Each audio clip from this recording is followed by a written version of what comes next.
12월 10일 목요일, 오늘 우리에게 주시는 하나님 말씀은 열왕기하 6장 24절부터 30절까지 말씀입니다. 구약성경 571쪽 열왕기하 6장 24절부터 30절까지 말씀 함께 읽겠습니다. 이후에 아람 왕 베나닷이 그의 온 군대를 모아 올라와서 사마리아를 에워싸니 아람 사람이 사마리아를 에워싸므로 성중이 크게 줄여서 나귀 머리 하나에 은 80세겔이요 비둘기똥 4분의 1갑에 은 5세겔이라 하니 이스라엘 왕이 성 위로 지나갈 때에 한 여인이 외쳐 이르되 나의 주 왕이여 도우소서. 왕이 이르되 여호와께서 너를 돕지 아니하시면 내가 무엇으로 너를 도우랴? 타작마당으로 말미암아 하겠느냐? 포도주 틀로 말미암아 하겠느냐? 하니라. 또 이르되 무슨 일이냐 하니 여인이 대답하되 이 여인이 내게 이르기를 내 아들을 내놓으라. 우리가 오늘 먹고 내일은 내 아들을 먹자 하매 우리가 드디어 내 아들을 삶아 먹었더니 이튿날에 내가 그 여인에게 이르되 내 아들을 내놓아라. 우리가 먹으리라 하나 그가 그의 아들을 숨겼나이다 하는지라. 왕이 그 여인의 말을 듣고 자기 옷을 찢으니라.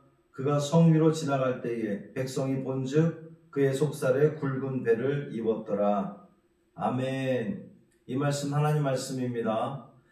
오늘도 주님의 은총 가운데에 또 주님과 동행하심으로 승리하는 복 있는 삶이 되기를 주님의 이름으로 축원합니다.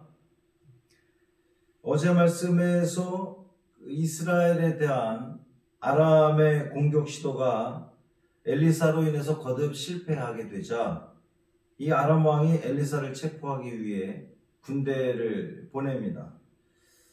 엘리사는 이들을 유인하여 체포하게 되죠. 하지만 오히려 그들을 후대해서 본국으로 돌려보냄으로써 양국 간의 평화가 이제 지속되었음을 보여주었습니다.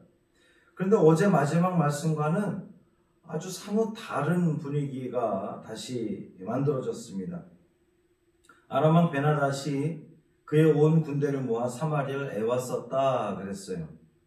이 사마리아라고 하는 지역 자체가 분지에 조성이 되어 있었기 때문에 사마리아를 고립시키면 굶주려 죽을 수밖에 없는 그런 상황입니다.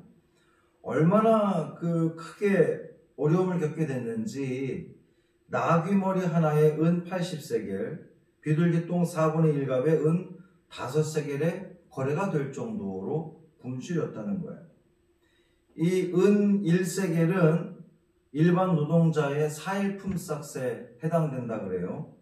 레위기 말씀 보면 나귀는 이 부정한 동물로 간주되었기 때문에 식용으로 사용할 수 없게 되어 있었습니다. 특히 이 머리는 먹기에 제일 나쁜 부위이기도 했죠. 이처럼 부정하게 여겨져서 식용으로 사용되지도 않던 이 나귀의 머리가 은 80세겔, 이제 그러니까 일반 노동자의 한 거의 1년치 월급에 맞먹는 그런 금액에 거래되었다는 것은 이 당시 사마리아의 기근이 얼마나 극심했는지를 보여주는 그러한 모습입니다. 이스라엘 왕이 성벽 위를 지나가다가 사마리아 주민들이 겪는 그런 참상을 목격하게 됩니다. 먹을 것이 없어 죽게 된 상황에서 한 여인이 이제 왕에게 도움을 요청을 하는데 이 왕뿐만 아니라 백성들도 이 자신들이 당하는 곤경이 죄에 대한 하나님의 징계임을 전혀 깨닫지 못하고 있다는 안타까운 그러한 그 모습이에요. 그들은 이 죽음의 상황에 직면해서도 하나님을 찾지 않고 있다는 겁니다. 고통을 호소하는 한 여인의 외침에 대해 이스라엘 왕의 대답이 사마리아가 왜 이런 고통을 당해야 하는지를 보여주고 있어요. 여호와께서 너를 돕지 아니하시면 내가 무엇으로 너를 도우랴? 이것이 이스라엘 왕의 어떤 그 신앙적인 모습을 보여주는 게 아니에요. 타작마당으로 말미암아 하겠느냐, 포도주 틀로 말미암아 하겠느냐 하니라 그랬는데 왕의 이 대답은 신앙적인 표현이 아니라 하나님을 향해서 원망하고 있는 겁니다. 하나님을 비난하고 있는 거예요. 하나님께서 이스라엘을 버리셨는데 내가 어쩌겠느냐? 이렇게 이야기하는 겁니다. 이스라엘 왕으로서 자신의 책임은 회피하면서 그 모든 책임을 지금 하나님께 돌리고 있는 그러한 모습이에요. 계속해서 여인은 상상하기조차 아주 끔찍한 그런 그 사실을 털어놓습니다. 그 여인은 이웃의 자식을 먹기로 하고 먼저 자기 자식을 삶아서 나누어 먹었는데 그 후에 이웃 여인이 자기 자식을 숨겨두고 내놓지 않는다, 이런 그런 하소연이었습니다. 뭐 그토록 굶주렸다라고 하는 거겠지만, 이것은 정말 인륜을 저버린 그러한 일이잖아요. 인간이기를 포기한 그러한 모습입니다. 사실 이런 상황 자체가 그들의 이스라엘 사람들의 하나님을 배역한 자에 대한 철저한 심판이었음을 그들은 깨닫지 못한다는 거죠. 경악할 만한 이 여인의 하소연을 들은 이스라엘 왕이 옷을 찢었다 그랬어요. 이 옷을 찢고 배를 입는 행위는 극도의 슬픔과 회개를 상징하는 그러한 그 모습인데, 이스라엘 왕의 이 행동이 그러면 정말 진심으로 회개하고 슬퍼했느냐? 그렇지 않은 것 같습니다. 그 이어지는 말을 통해 보면 알 수가 있어요. 이 상상하기조차 끔찍한 참상 앞에서 이스라엘 왕은 자신을 살피고 회개하기보다는 하나님을 원망하는 말을 먼저 했어요. 사실 믿는 자들은 환난에 직면했을 때에, 어려움에 직면했을 때에 하나님께 대한 그 섭섭한 마음을 갖기 쉽죠. 우리도 하나님을 열심히 믿는다고 하는데 우리 삶에 환난이 오면 내가 이만큼 했는데 하나님 왜 나에게 환난을 줍니까? 우리 원망하잖아요. 그러나 그 환난이 죄에 대한 징계이든 아니면 하나님께서 우리를 연단시키기 위한 일인 것이든, 우리가 해야 할 일은 먼저 우리 마음을 낮추고 하나님 앞에서 우리 자신을 돌아보아야 된다는 거예요. 이 참담한 현실을 목격한 이스라엘 왕은 자신의 죄를 자복하고 회개하기는커녕 하나님의 사람 엘리사를 향해서 화를 내면서 그를 죽이겠다고 이야기를 합니다.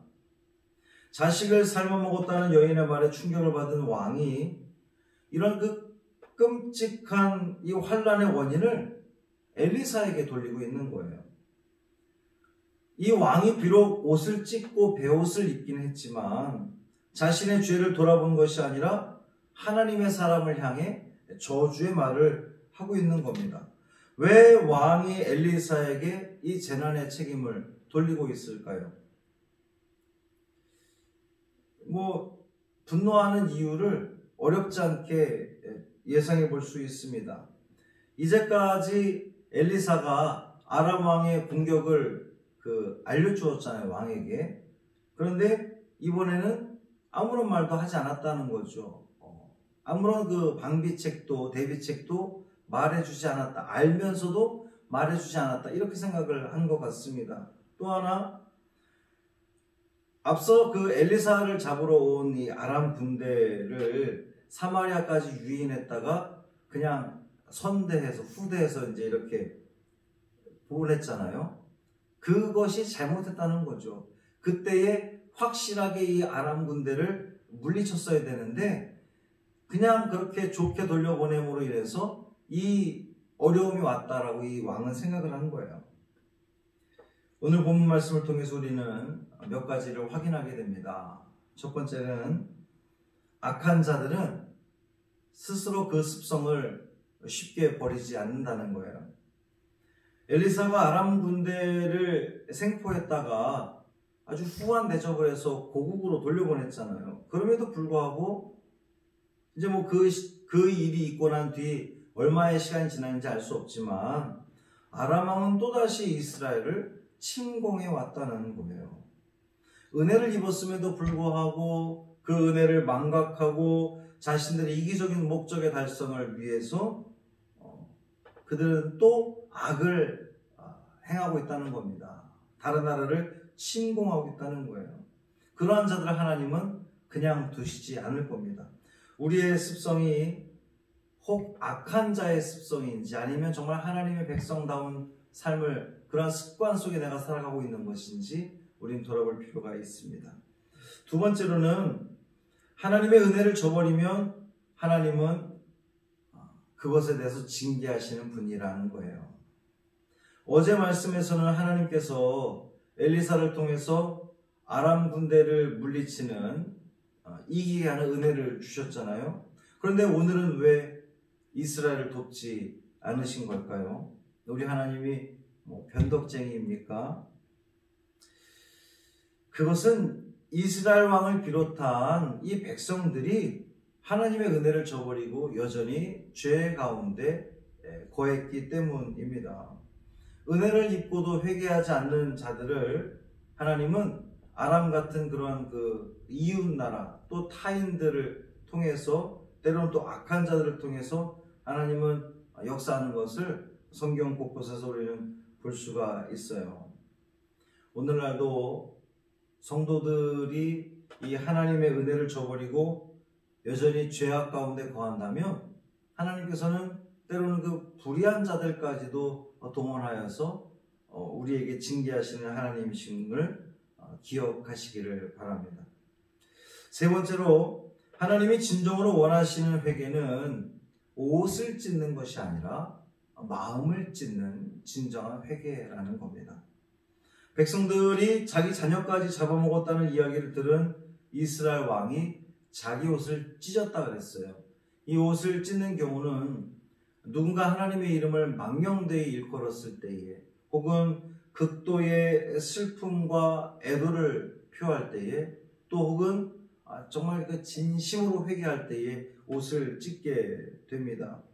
그러니까 이스라엘 왕이 옷을 찢었다라고 하는 것은 국가적인 위기 속에서 크게 슬퍼하며 옷을 찢었다 이렇게 볼 수 있어요. 그런데 그의 슬픔과 회개는 진심이 아니었다는 겁니다. 그저 이스라엘 백성들에게 보여주기 위한 그런 그 슬픔과 회개였다는 거예요.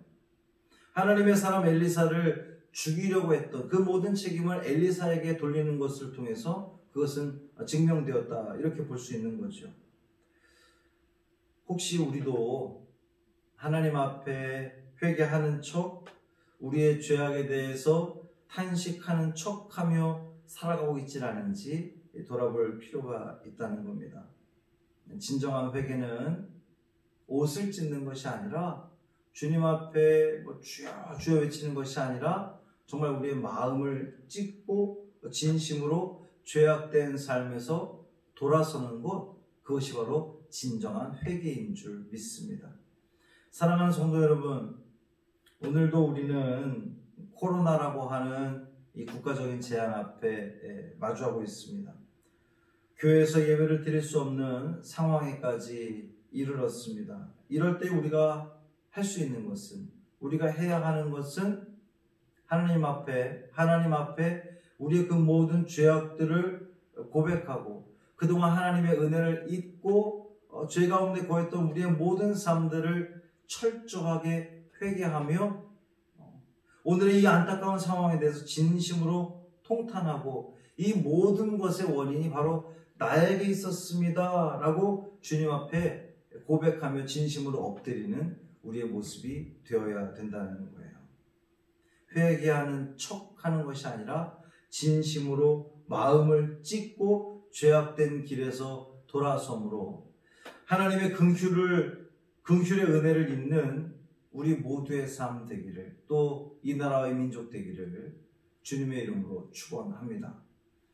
할렐루야. 살아계신 아버지 하나님 고맙습니다. 이 새벽에도 우리를 깨워주시고 또 말씀으로 이 하루를 열어가게 하시니 고맙습니다.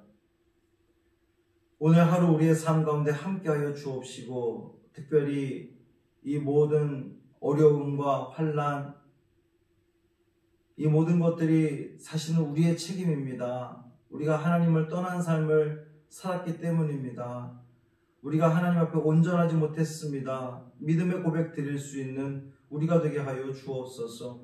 입술로만 주여 주여 외치고 겉으로만 회개하는 척하는 모습이 아니라 진심으로 우리의 그 모든 죄악들을 주님 앞에 낱낱이 고백하고, 예, 그렇습니다. 이 모든 환난 나로부터 시작된 겁니다. 진심으로 마음을 찢고 그 죄로부터 돌이키는 삶을 통하여서 하나님의 마음을 움직여서 이 모든 재앙들이, 이 모든 어려움들이 이제는 좀 제발 물러가게 되는 그러한 은총을 우리가 누리기를 간절히 소망합니다.